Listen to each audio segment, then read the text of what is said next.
Bonjour à tous et bienvenue dans ce 26e épisode du Quart d'heure agricole, le podcast de Ternet et de WebAgri. Et le thème du mois, c'est la moisson. Le quart d'heure agricole. Le podcast qui vous donne une bonne excuse pour être en retard.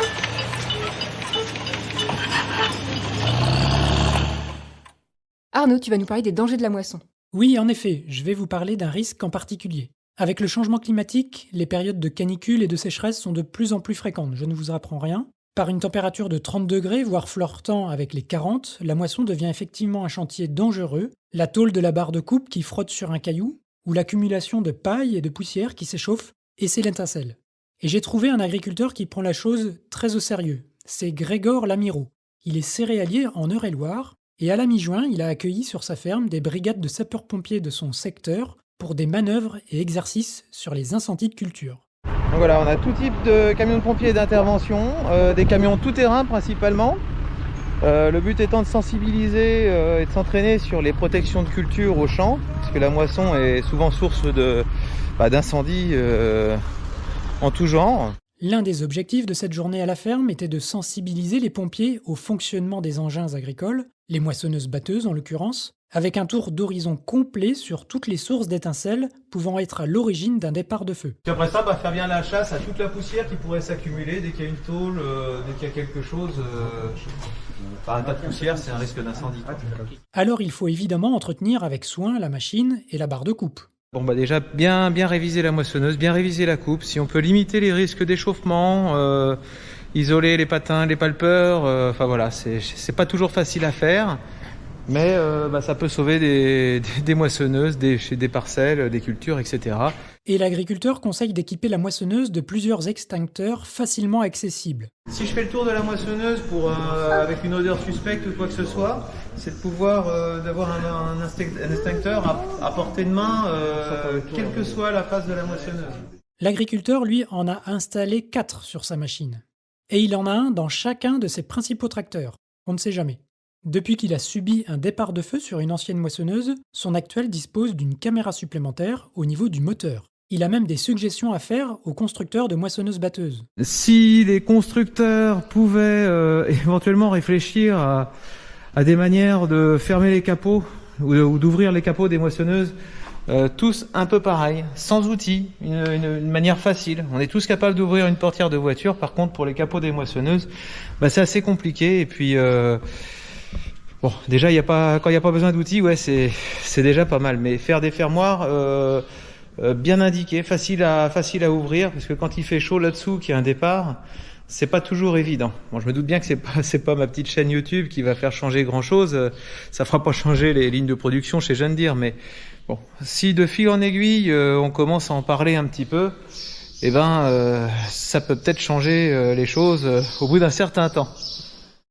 L'autre principal conseil de Grégor Lamiraud, c'est d'avoir toujours à disposition un déchômeur attelé au tracteur, prêt à partir en cas de besoin, sur sa ferme ou ailleurs. L'ensemble de déchômage est prêt, je me suis inscrit sur la cohorte incendie du département, voilà. Et au cas où, même si c'est pas chez moi, je suis prêt à aller donner un coup de main pour éteindre un feu. Et viennent ensuite des recommandations pour freiner la propagation d'un feu avec son déchômeur. Quand on attaque un feu pour prêter main forte aux pompiers, quand on est le premier sur place, bien évidemment, on circonscrit le feu. On essaie de prendre une distance assez importante par rapport aux premières flammes, histoire d'avoir le temps de faire 1, 2, 3 passées. Et ça bloque bien un incendie. Deuxième truc, on évite de passer dans la fumée, parce que on n'y voit rien. C'est des coups à se retrouver nez à nez avec un camion de pompiers. Et puis même pour le tracteur, plus on est près de la fumée, plus on est aussi près des flammes. Et faudrait pas qu'il y ait une petite braise qui vienne se mettre à l'endroit où il faut pas et qu'on mette en danger le tracteur, voire même qu'il s'étouffe à cause de la fumée, qui cale. Et puis dans ce cas-là, on serait pris au piège. En général, l'extérieur du feu, on y va en tracteur. L'intérieur, c'est les pompiers, en général. Grégor Lamiraud ne s'attendait pas à expérimenter aussi vite cette journée de sensibilisation. Alors qu'il allait commencer à moissonner une parcelle de blé, un feu s'est déclenché dans un champ voisin. Un feu d'origine non agricole d'ailleurs. Mais l'agriculteur, ayant bien suivi la précaution d'avoir un ensemble tracteur-déchômeur en bord de champ, il a pu aller très vite contenir l'incendie avant même l'arrivée des pompiers. Si le vent avait été plus fort ce jour-là, cet incendie aurait menacé directement des habitations à proximité. On ne le répétera donc jamais assez, soyez prudents pendant la moisson. Et d'ailleurs, si vous voulez suivre Grégor Lamiro, vous pouvez aller sur sa chaîne YouTube, l'Atelier Agricole. Merci Arnaud pour ces conseils avisés. Toi, Sophie, tu vas nous parler plus en détail de la moisson 2022. Avec le printemps sec et chaud, est-ce qu'elle a vraiment démarré en avance cette année ? Eh bien, on peut dire oui dans l'ensemble, mais ça dépend des secteurs et des conditions pédoclimatiques, et aussi à quelle campagne on se réfère. L'Observatoire Céréops de FranceAgriMer comptabilisait 83% des parcelles d'orge d'hiver récoltées au 4 juillet 2022, contre 9% à la même date en 2021, ce qui représente une avance de 15 jours environ par rapport à l'année dernière. Et si on compare à la moyenne quinquennale, seulement de 4 jours. L'Observatoire note aussi 50% des parcelles de blé dur récoltées, contre 15% en 2021, et 14% pour les parcelles d'orge de printemps et de blé tendre, contre 1% en 2021. Et avec cette avancée des récoltes, quels sont les résultats pour le moment ? Plusieurs estimations ont déjà été publiées, mais je te propose d'abord d'écouter les témoignages d'agriculteurs ou d'organismes stockeurs en pleine moisson. On commence avec Gilles Van Kampen, installé dans l'ouest du Loiret, et qui partage ses résultats en colza sur sa chaîne YouTube. On l'écoute tout de suite. Et donc ça se passe plutôt bien, les rendements sont au rendez-vous. Là il annonce du 27 quintaux pour l'instant, donc ça doit faire une trentaine. Les premières belles faisaient une trentaine de quintaux à l'hectare. C'est positif parce que ça correspond à une année normale, voire normale un petit peu meilleure pour mes terres. Donc je suis assez content.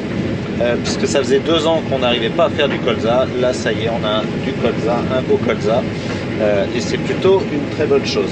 Et pourtant on a certaines zones qui sont vraiment très très mauvaises, des zones où il y a de l'humidité. Bon, je les ai à peu près tous les ans, ces zones là, mais on a des zones où on dépasse largement les 40 et des zones où on ne fait pas de petits quintaux dans la même parcelle. Alors cette parcelle est très grande, mais c'est vraiment au niveau de nos sols, ici, on a vraiment une très grande hétérogénéité. Et donc, les zones humides, les zones avec beaucoup de cailloux, tout de suite décrochent, surtout une année comme celle-ci. Où on a eu un automne, une fin d'automne, début d'hiver plutôt humide, par contre un printemps très très sec. Donc là, cette année, on a les deux qui décrochent.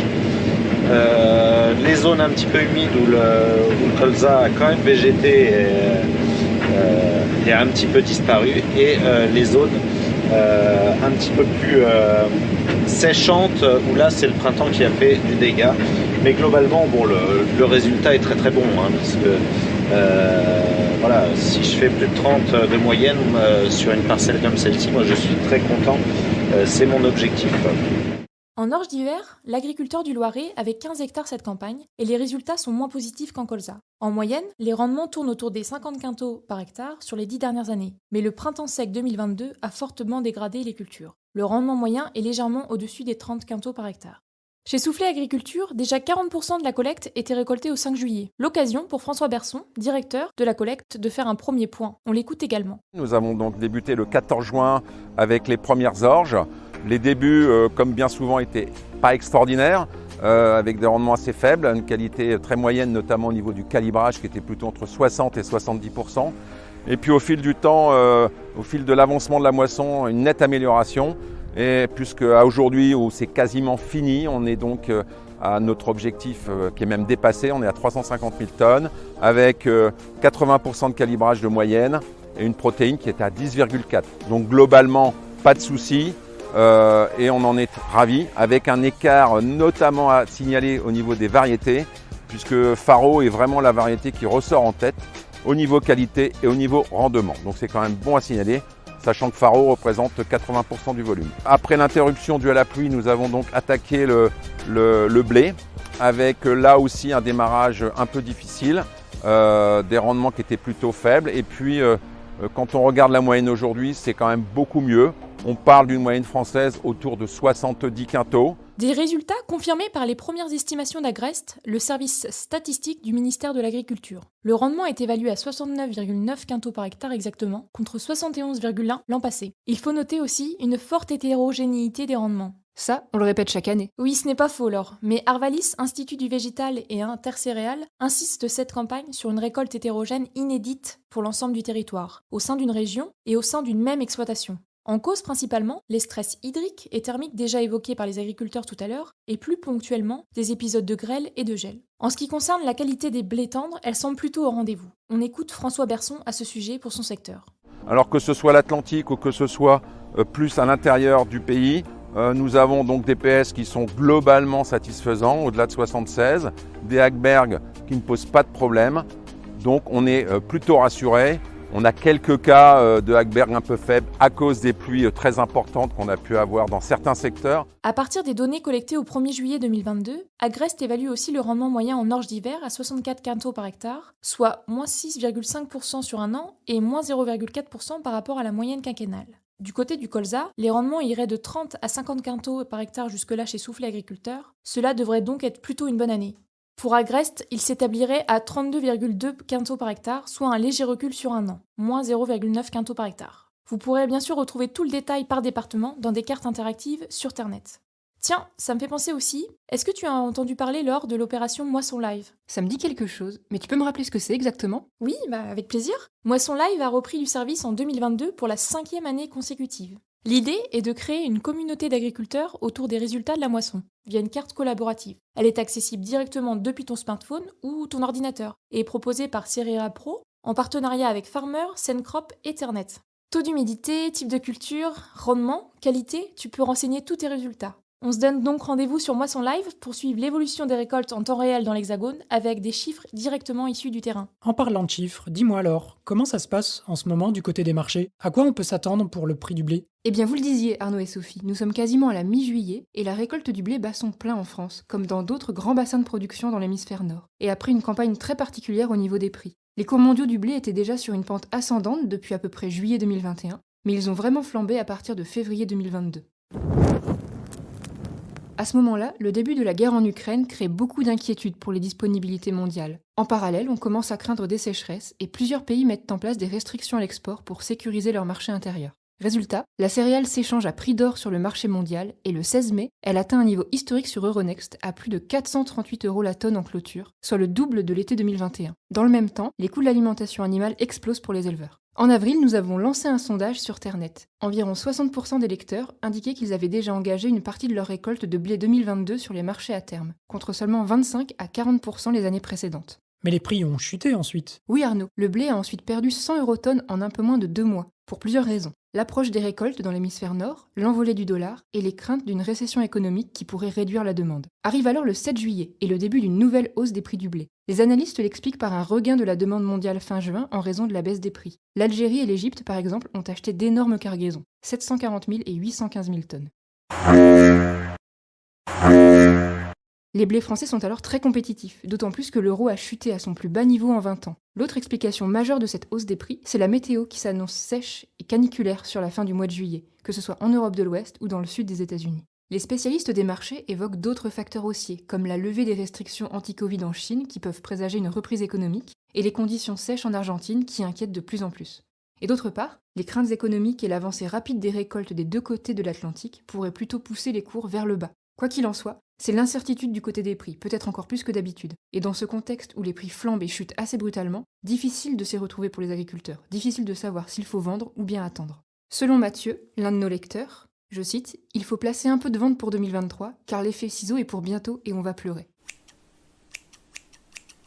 Il craint une chute des prix du blé conjuguée à une hausse des charges. Car n'oublions pas que la guerre en Ukraine n'a pas fait grimper que le blé, elle a aussi généré une flambée des prix des intrants. Par exemple, les cours de l'urée ont atteint des records fin mars et demeurent à des niveaux élevés. 725 € tonne le 8 juillet contre 432 € tonne un an plus tôt.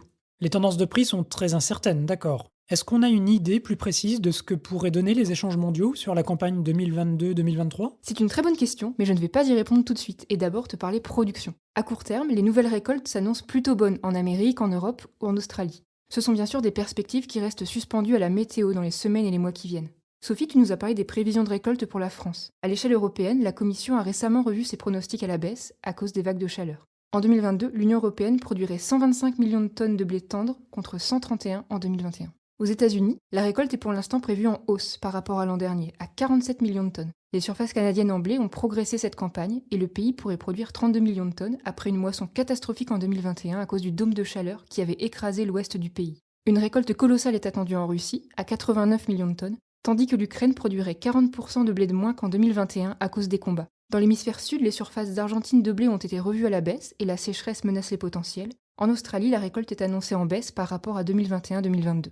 Au final, le Conseil international du grain envisage pour l'instant une production mondiale de blé de quasiment 770 millions de tonnes, soit plus que la moyenne quinquennale, face à une consommation de 780 millions de tonnes et 280 millions de tonnes de stock. Laure, tu n'as toujours pas répondu à ma question. J'y arrive. A priori, la production s'annonce donc suffisante pour l'ensemble des besoins mondiaux, sauf catastrophe météo dans plusieurs bassins de production. La question c'est, est-ce que tout ce blé pourra être échangé depuis les pays producteurs vers les pays consommateurs ? Là-dessus, la guerre en Ukraine risque de compliquer les choses et pose la question de la sécurité alimentaire, sachant que les famines ne sont jamais liées à la production alimentaire mais toujours causées par des problèmes d'accès, rappelait récemment l'économiste en chef du Programme alimentaire mondial. Le blocage de presque tous les ports maritimes ukrainiens a déjà privé les marchés de volumes importants. Malgré beaucoup d'efforts pour évacuer les produits par le rail ou par la route, les exportations sont très réduites. Selon le cabinet Ucragro-Consult, elle pourrait se limiter à 10 millions de tonnes de blé sur la campagne de commercialisation 2022-2023 si la situation en mer Noire ne bouge pas, sur un potentiel de 16 millions de tonnes. Du coup, les pays qui sont d'habitude clients de l'Ukraine vont se rabattre sur ses concurrents. L'Union européenne notamment, dont les exports de blé se sont accélérés depuis le début de la guerre, et la Russie qui continue de vendre à la Turquie, à l'Iran ou encore à l'Égypte. Pour garantir la sécurité alimentaire dans les pays qui dépendent le plus des importations, il faudrait remettre du grain sur le marché. L'ONU a lancé des négociations pour exporter les stocks ukrainiens via des corridors maritimes sécurisés, mais elles n'ont pas abouti. L'Inde s'était engagée à vendre plus, mais elle a dû faire machine arrière après une canicule dévastatrice. Et la Chine, où se trouve l'essentiel des stocks, eh bien elle ne les revend jamais, et cette campagne ne devrait pas déroger à la règle.